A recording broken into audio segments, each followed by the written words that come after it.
Hey everyone, Don DeRosa here.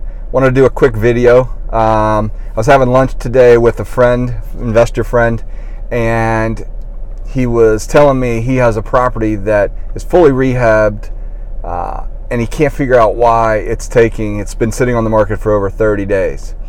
Well, I'm here to tell you there's 3 reasons houses don't sell quickly.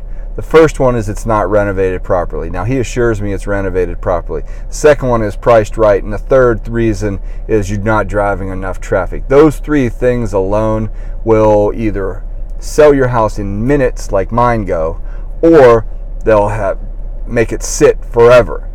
So I'm here kind of checking out the property, but as I was sitting here, I thought, well, this is a great opportunity for me to tell all you people in Tampa that I will be coming down to Tampa next week on Thursday at the general meeting, and I will be teaching you the very thing that I'm going to be talking to this guy about, is what sells a house quickly and how to renovate it properly.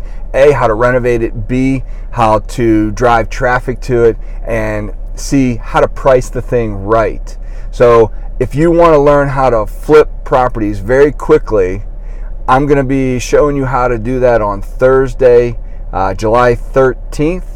I think it's at 7:30, whatever time, but show up early because there's a meeting before the meeting, so you don't want to miss that information as well. So if you want to learn how to flip houses and flip them quickly so that they stay on the market hours versus days or months, this is probably a meeting you don't want to miss. And also, I'll be doing another video to tell you about a 3-day event where I'm going to give you every ounce of details there is on finding them, funding them, fixing them, and then flipping them. So stay tuned for that one. But come to the general meeting on Thursday. I look forward to seeing you there. Have fun and happy investing.